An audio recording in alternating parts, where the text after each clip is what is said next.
Me scrute, Seigneur, et tu sais quand je m'assois et quand je me lève, et de très loin tu pénètres mes pensées. Que je marche ou me repose, tu le vois, tous mes chemins te sont familiers.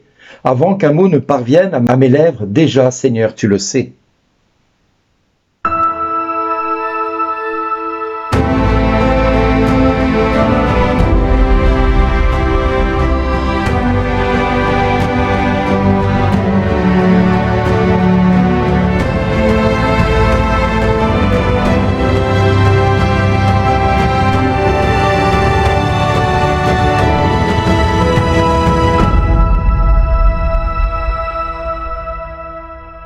Aujourd'hui, le message vous est adressé par Bernard Dille.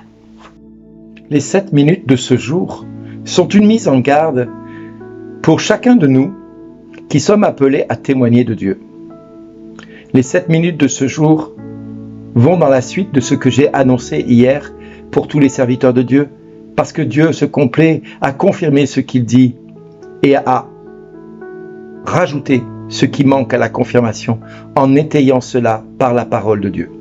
Alors, j'ai envie de dire à tous ces serviteurs de Dieu qui, j'en suis sûr, n'ont peut-être pas apprécié le message d'hier, mais pourtant qu'ils auraient dû peut-être écouter avec attention, parce que l'évangile du jour, tout comme la première lettre de Paul aux Thessaloniciens, au chapitre 2, versets 1 à 8, Dieu nous invite, et je vais lire le texte, et vous allez voir que Paul insiste lourdement sur la sainteté de notre conduite envers le peuple de Dieu.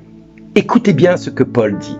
« Frères, vous le savez bien vous-même, notre venue chez vous n'a pas été inutile. Nous venions de souffrir et d'être outragés à Philippe, comme vous le savez. Nous avons cependant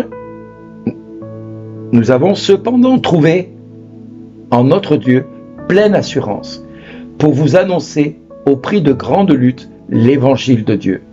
Et quand nous vous exhortions, ce n'était pas avec de fausses doctrines, ni des motifs impurs, ni par ruse.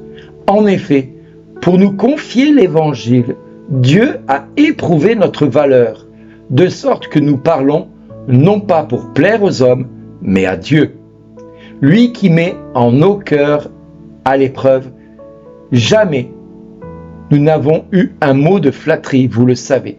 Jamais de motif intéressé, Dieu en est témoin. Jamais nous n'avons recherché la gloire qui vient des hommes, ni auprès de Dieu, ni auprès d'autres personnes. Alors que nous aurions pu nous imposer en qualité d'apôtres du Christ, au contraire, nous avons été pleins de douceur avec vous, comme une mère qui entoure de soins ses nourrissons. Ayant pour vous une telle affection, nous aurions voulu vous donner non seulement l'évangile de Dieu, mais jusqu'à nos propres vies, car vous nous étiez devenus très chers.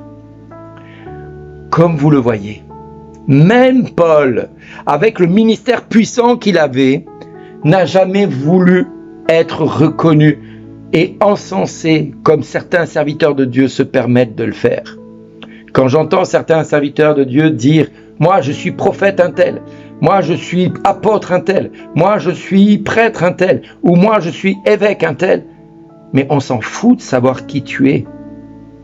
On s'en moque. C'est pas cela que Dieu attend de nous. Paul lui-même, il dit qu'il aurait pu revendiquer ce qu'il voulait en tant qu'apôtre du Christ, mais il ne l'a pas fait. Par contre, il a été rempli de douceur. Il a entouré le peuple de Dieu comme une mère entoure ses nourrissons. Il a fait des choses incroyables. Certes, il aurait pu exhorter le peuple de Dieu à l'enrichir, comme certains serviteurs de Dieu le font aujourd'hui encore, malheureusement, qui estiment qu'ils valent tant et qu'on doit leur donner tant si on veut vraiment avoir le fruit de leur service auprès de Dieu. Mais Dieu ne prostitue pas le don qu'il nous a donné, et Dieu ne nous demande pas de le prostituer non plus. Mes amis, je suis un peu dur ces jours-ci, parce que je crois qu'il y a des serviteurs de Dieu qui se prennent vraiment pour Dieu. Et ça me révolte totalement. Quand j'entends des enfants de Dieu pleurer pendant des heures, en disant mais j'ai été considéré comme ça, rends-toi compte, il a dit ceci, cela, il a fait cela contre moi, il a dit cela, il veut plus que je sois en contact avec un tel, il a demandé à la communauté de plus m'adresser la parole parce que je fume, parce que ceci, parce que cela. Mais où sommes-nous? Le monde ne fait même pas cela et nous le faisons. Alors, mes amis, aujourd'hui, nous pouvons aujourd'hui chercher la face de Dieu et dire à Dieu que nous l'aimons, nous le chérissons, nous l'honorons et nous le servons avec enthousiasme, avec force, avec puissance, avec majesté. Nous avons un ministère de délivrance, nous avons un ministère de guérison, nous sommes puissants. Mais zut, tu n'es rien que Dieu ne veuille que tu sois. Tu n'es rien d'autre que cela. Et n'oublie jamais que c'est par grâce que tu es ce que tu es. Tu ne mérites rien, tout est grâce. Et rappelez-vous ce que Paul dit. Dieu a éprouvé notre valeur, de sorte que nous parlons non pas pour plaire aux hommes, mais à Dieu, lui qui met nos cœurs à l'épreuve. Donc, mes amis, attention, si Dieu a donné un ministère à l'homme ou à la femme que tu es pour le servir et pour témoigner de son amour, c'est très bien.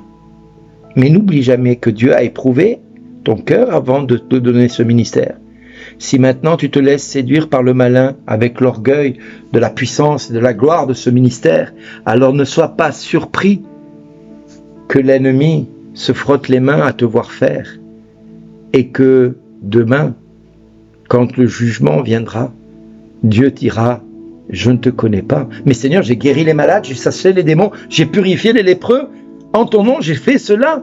Je ne te connais pas, car j'avais faim et vous ne m'avez pas donné à manger. J'avais soif et vous ne m'avez pas donné à boire. J'étais nu, vous ne m'avez pas habillé. J'étais en prison et vous ne m'avez pas visité.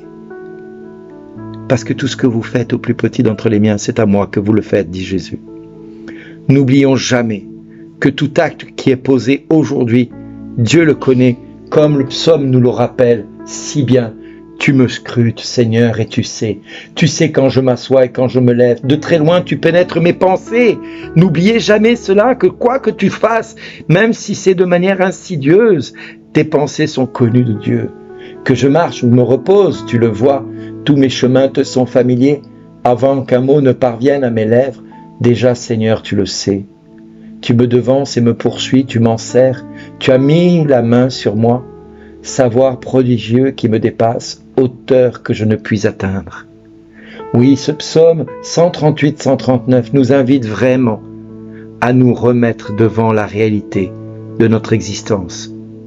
Si tu existes, c'est par grâce. Si tu es serviteur de Dieu, c'est par grâce. Mais si tu sers Dieu, sers-le bien, pour que Dieu puisse toujours te dire « Bon serviteur, fidèle et loyal, viens » et merci d'exister.